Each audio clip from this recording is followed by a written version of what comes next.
So welcome, Jelle, from Know Before, and we're here today to talk about social engineering. Jelle, could you introduce yourself shortly? Sure. So I'm Jelle Wieringa, horrible Dutch name, don't pronounce it. I work for Know Before as a security advocate, or as we sometimes call it, a technical evangelist. And my job basically is to talk about security awareness.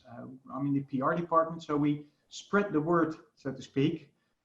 We talk about everything you need to know about the topic, why it's important, but also what it involves. So that's the job. And Know Before is an organization based in Florida. We have offices all over the world. And we focus mainly on security awareness training and automated phishing, meaning we teach end users what the threats are, the dangers are out there in cyber world, and sometimes physical as well. And then we test your knowledge through automated phishing. And in the end, what we do is we allow you as the user to make smarter security decisions. That's the gist of it. Okay, that's good, and that's actually brings me to my first question, or it's a little bit of a theory, though I think that theory can actually be backed up by some numbers. And but you know, it started out as a feeling I had myself being in the cybersecurity world for quite a while. So yeah, my theory is actually that cybersecurity becomes better in building fences and basically prevent even some of the most sophisticated attacks. But I think that cyber criminals, instead of playing along with that cat and mouse game, basically sort of trying to up your defenses against some more sophisticated attacks, they're turning to the weakest link in the chain, which is the human factor, which is social engineering. Is that something you would also say? As far as social engineering being leveraged more by bad actors, yes, definitely. Like they figured out long ago that it's very hard to hack a firewall. It's very hard to hack processes. It's the human factor that's most susceptible. I wouldn't call them the weakest, by the way, because if you train them correctly, they're far from the weakest. But since most organizations are only now finding out that training is an important part of your security plan, most people are still very susceptible to everything that social engineering does. And since social engineering targets emotion, it's something which is very pliable. It's like clay. You can go every way and still get something good out of it. And as a cyber criminal, as a bad actor, it's one of those things that it's based in very old genetics. Basically, emotion is genetically imprinted upon us. So it's something for them to keep tweaking. Whereas firewalls keep updating, antivirus keeps updating, comes with the latest attack. They bring out a new virus. Antivirus heuristics find that, or AI finds that. That last layer of defense, us the humans, we don't evolve so quickly. So cyber criminals just have a really broad attack surface to manipulate us, play with our emotions, and get what they want. So yes, we do build new fences, mainly technology driven. Yes, we do improve processes. The human factor, the people side of IT, people, process, and technology, right? The people side of IT, only now, for the last couple of years, have seen a real increase in awareness, like the awareness that we need to train people in order to create human firewalls. So, in part, I do support your theory. Yes, we do keep building new fences, and yes, it is still a cat and mouse game, I think.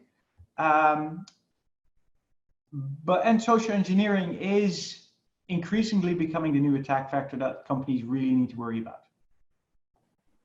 Okay, interesting. So, well, maybe if we talk about social engineering, what are we talking about in general? What types of social engineering are there? Okay, so there's many. I won't name them all. Trust me, we don't have the time. The top ones.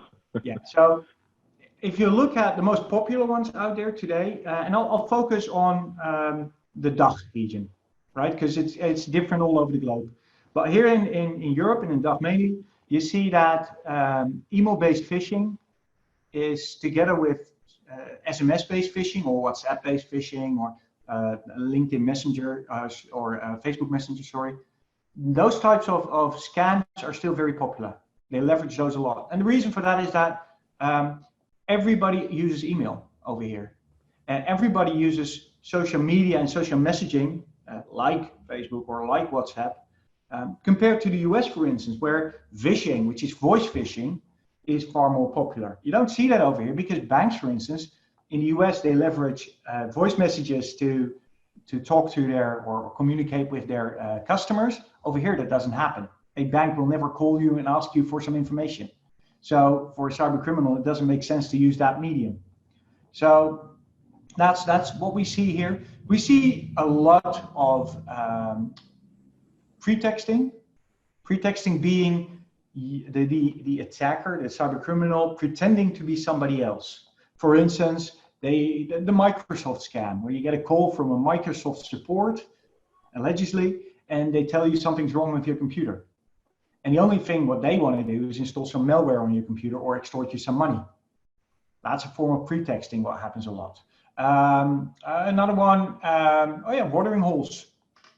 Watering holes are common on the internet. What they are is just a website where they have some malicious code on it. And if you, for instance, get a phishing email with a malicious link, that you click on the link, you get brought to that watering hole website where that malicious code is then installed on your computer. That's things that happen really, that are happening a lot over here. And the last thing that consumers don't really have an inkling of, or it does happen to organizations a lot, is whaling. Things like CEO fraud, where they target a certain user in an organization, do a phishing scheme, a spear phishing scheme, directly targeted at that person, and try to get either money or information from it. Those are the big things. Okay, that's probably what I would have imagined. But just one question, because you obviously it's different around the globe what sort of phishing is most successful. But in general, I would imagine, if you say in the States, phishing, so with using voice, is more common than it is over here. What's more effective for the cyber criminals, attacking an American or attacking an European? That's a really good question, which I really don't know the answer to. But I can imagine it doesn't really matter because we're all human. We all have the same emotions. And that's the thing that social engineering tries to do is manipulate those emotions to get what they want. And whether you do it in the US or whether you do it here in Europe doesn't really matter. It's more, you choose as a cyber criminal, you try to pick the most effective way to reach that target and to get what you want. It's just different in the US than it is over here. There's no real, I don't think it matters really that much where your victim comes from, basically. As a defender, as somebody from our perspective, it does matter because we have to take into account certain cultural things when building training, when developing training, for instance. A good example of that is there are countries out there that like humor as a good way to, or as a fun way to look at education. So we build funny videos for those countries where we focus on the humor in a video, but also inject the education that we need in there, the knowledge, the content, the training content.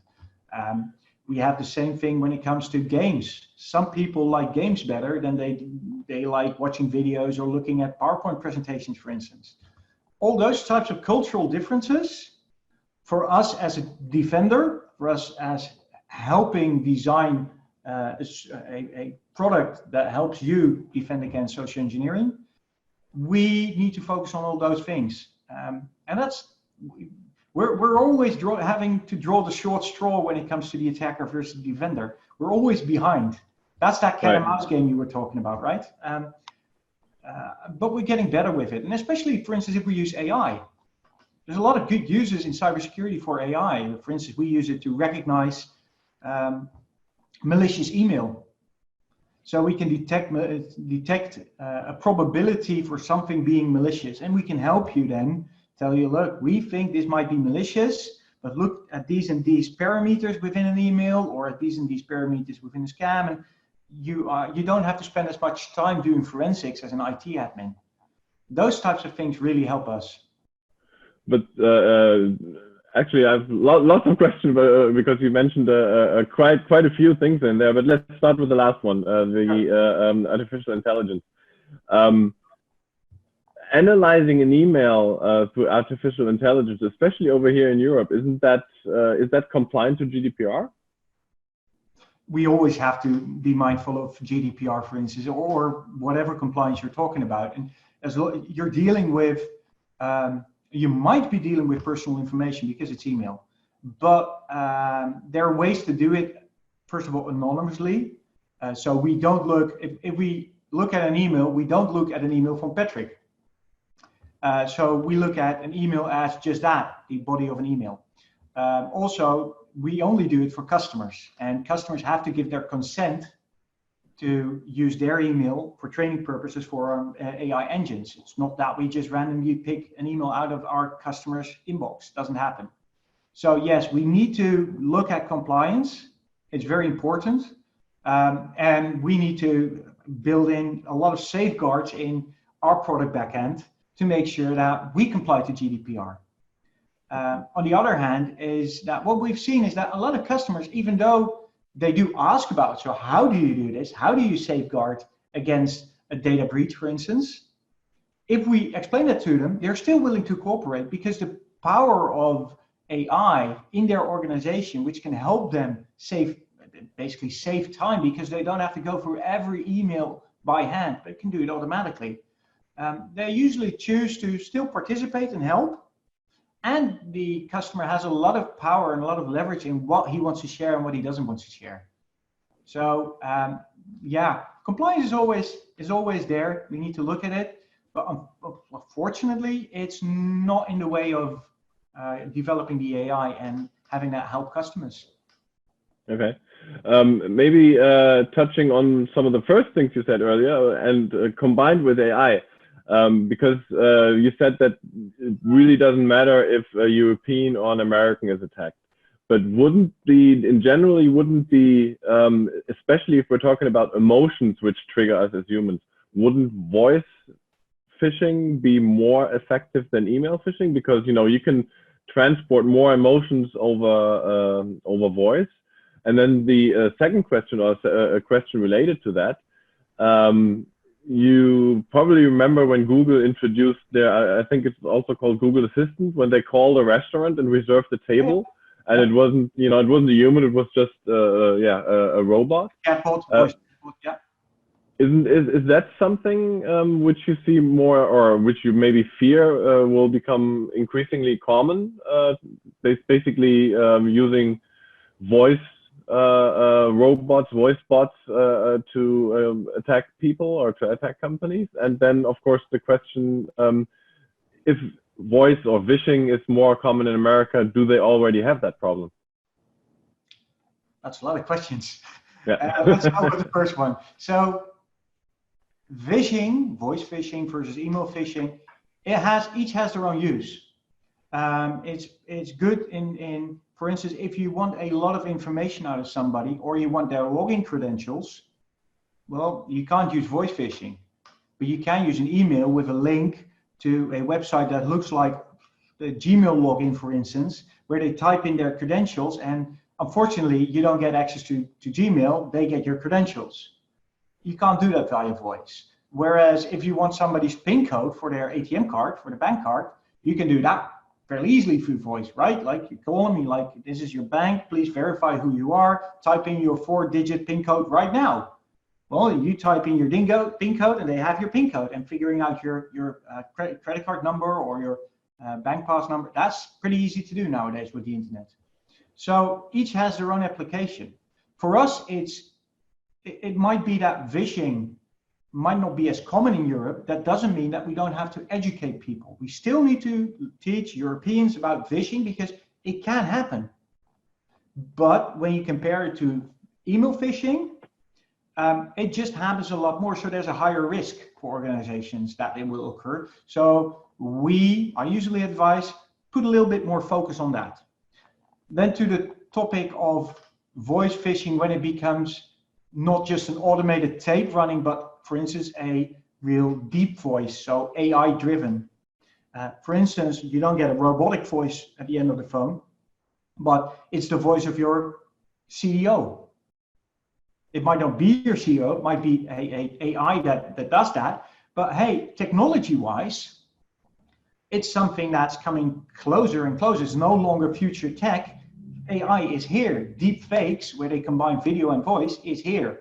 It's hard to do. That's for us as a defender in this space, as somebody who wants to do good. It's a good thing that those technologies are still hard to implement for the attackers, for the bad guys. But it's coming.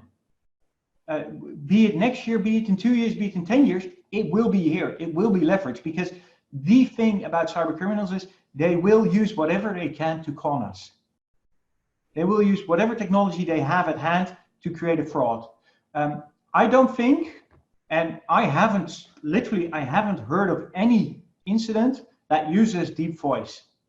There's plenty of phishing, so voice phishing, automated calls where you have a small little robotic voice asking you for something. But the real deep voice, really your boss calling you or your wife calling you, be it a robot. No, I haven't seen that yet, but it's coming. I don't fear it for the simple fact that I know it's coming. But if it's coming, and I agree, I haven't really thought about that, but I mean, before we talk about what we can do or what companies can do to train people to make sure they don't fall for these kind of attacks, yeah. But looking at those future attacks, how would you counter them? I mean, if I imagine there's a call, I mean, okay, with my wife it's different, right? Because I probably have a nickname for her that the robot doesn't know. Yeah. Or, you know, something I can relate to where, you know, I can make sure it's my wife. But with my CEO or, you know, my boss or someone from my company, especially if I'm in a good, in a bigger company, I see on my phone, it's him calling or her calling. I hear the voice and, you know, I don't know that people so well that I wouldn't be able to distinguish. How can we counter that? Well, if we had the answer to that, we'd be rich because we create product that way. But no, so I can imagine there's a few ways of doing it. For one is like you can have AI to create a deep voice, but you can also build an AI Gantt model, if you want to be precise, to recognize it.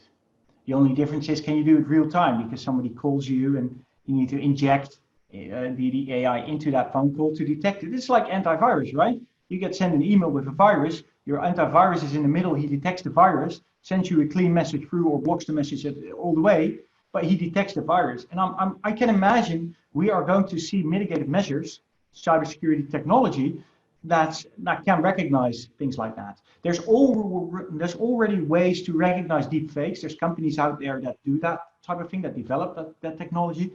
It's far from mainstream. And I think the success of technology is always how many people buy that technology, because the more people implement it, the more money becomes available for development and the cheaper it gets. We really are at the forefront of how AI is leveraged. There's so many ways we can go to, and there's so many ways that are theoretically already available, or in a lab, in a laboratory, or in a test environment. But actual business use, we're still touching very lightly on the topic. We're not that far into it yet. The other thing what you can do is you can counter it by training and processes. So, for instance, we're developing training on deepfakes. What is a deepfake? What do you need to know about a deepfake? That doesn't mean that you can recognize, if you're trained, you can recognize deepfakes, but at least you know that they're out there, and at least you're aware of them. Secondly, what you can do, if you, and that's for every phone call you get or for every video you look at, if there's something you don't trust, listen to that gut feeling. Think before you click is what we say in the industry, right? Think about an email before you click a link. Is it logical that you get this link from that person at that hour of the day, from that email address, in the circumstances you're in? That you need to think about. And I think that applies to things like future attacks with AI as well. If it's not logical for your CEO to call you and ask you something, then it's probably not true. Why not give him a call or give his secretary a call, whomever, verify what you need to do. It's always a two-step process. Verification is very important. It's an age-old technique, and I think that still applies in the future. Other than that, I don't know. We'll see what happens, what new technologies come out. That's what it is. Yeah, you mentioned a good point there though, because I think training people against those kind of attacks is a lot about recognizing. And if I take a look at you know, the not the spear or spear phishing mails, but the general phishing mails over the past years, 4 or 5 years back, you could easily spot a phishing email because it was full of grammar mistakes and the formatting was bad. But these days, it's sometimes really, really hard to actually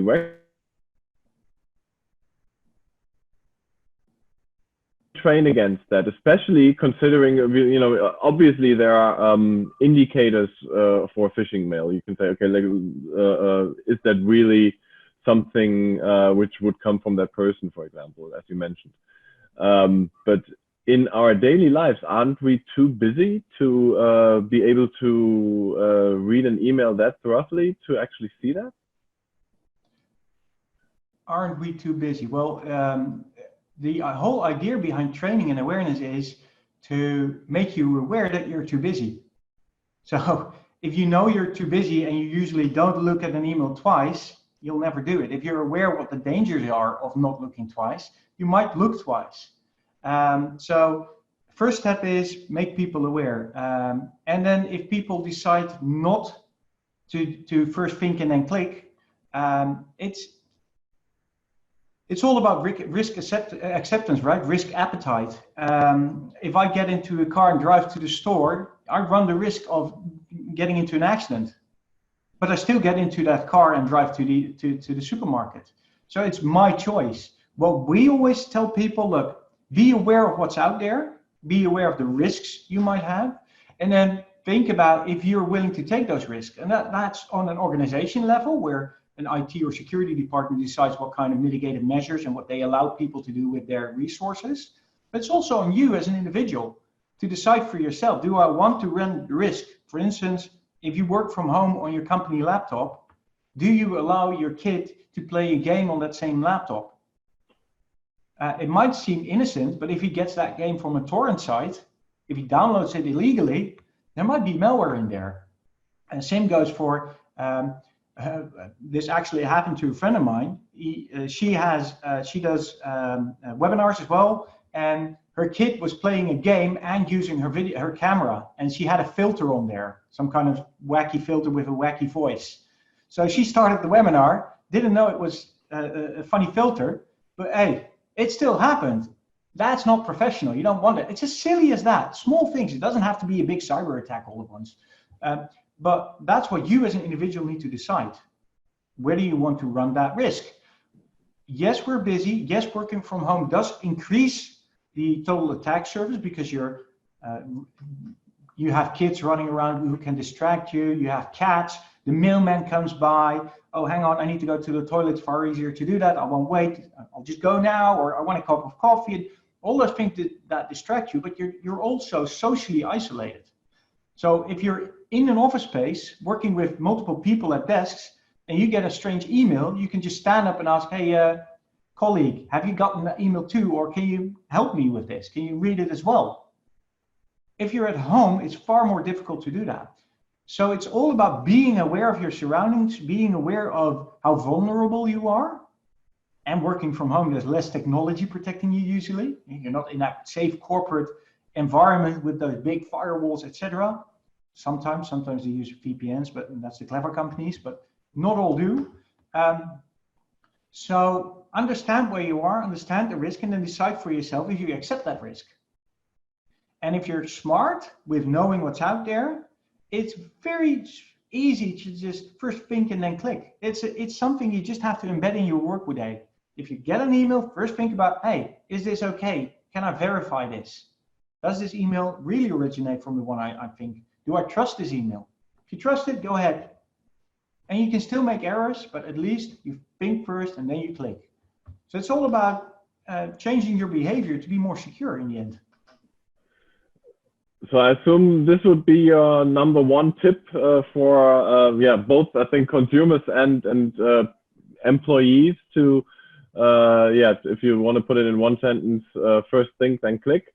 What are the others, or are there any other tips which you would give to consumers to be more secure? Consumers, yeah. So looking at consumers is make your security life easy. So you have hundreds of passwords that you use, if you're correct, because don't never use the same password twice. Because if they hack that one password, they have all of your passwords. So different passwords, but that's very easy to do, or very difficult to do. There's a lot of websites, a lot of different passwords. So make use of a password manager. As a consumer, that's a real benefit. It's basically a vault online where you can store your passwords. It helps you generate very hard to hack passwords, which you can use on every site. So every site, every website, every forum has a different password, which you don't really have to remember, because you have one password, one master password with which you protect your vault. That needs to be a secure, strong password. And if you have that, it's easy to store hundreds of passwords. So use a password manager. And the second thing what I would use at home is multi-factor authentication. So don't only use a password and a login, but also use a device, for instance, your phone, to generate codes on which you can use for websites. A lot of websites, LinkedIn uses SMS and multi-factor, that they send you an SMS after you log in with a code that you need to enter to actually get into the website. Google allows it, Microsoft allows it. Most popular websites now allow multi-factor. It used to be that it was something for corporate use, organizations, but it's become so easy to use it at home. And the chance that they will breach your account when you're using MFA is so much smaller than when you're just using your username and password. Those two are my top tips for at home. And the third one is, there's enough training out there, training material out there to train yourself at home. If your company does not provide it, do it yourself, because the responsibility is always yours. Security is your responsibility. It might be that your organization helps you with that responsibility, but in the end, it comes to you. It's your responsibility. So train that. And as an organization, you can help your users too. Most important thing is create a security culture. Create an environment in which a user, an employee, actually feels and understands why he needs help with security. What are you protecting? Why are you protecting that data or that customer set or whatever you're protecting? Make sure he's involved. He has the context of what he does, because if you as a user understand why you need to protect something, it's far more likely that you will actually participate and actively help in protecting that asset. So that's the one thing. The other thing is, there's some technical measures, like make sure your email servers are protected against spoofing. Like, so do demarcation, set your SPF records, things like that. Really easy. It doesn't cost you a penny. It just costs you a bit of time. It's free advice, it's free to implement. Do it. And you'll see that a lot of organizations still don't do it. Get an email gateway that can filter your emails. It won't stop everything, because a lot of social engineering emails don't contain any malicious payload. They don't contain a virus or malware, or the link that they have is a valid link. It's obfuscated, for instance, so it doesn't point directly to a website with malware behind it. Still, you need that filter, because it will filter out all the bad things that it can recognize. And lastly, train. Train is a very important thing. Education is the #1 key of protecting your organization. 70 to 90% of all successful attacks happen through us, through the human. We're the #1 threat factor, by far. The second is, I think it's between 20 and 40% is unpatched software. So patching your system is very important too. But everything else, every attack you can think of, is between 1 and 10% of all successful attacks leverage technology. They won't attack your firewall. They'll attack that human. So make sure that human becomes a human firewall. Make sure you train them and make sure they actually know what they're doing, so you can rely on them to have secure behavior, because that in the end is that's what counts. Those probably are my main tips. Yeah, that's it. There we go. That was some good closing words. Thanks, Jelle, and very interesting. And yeah, hope to speak to you soon.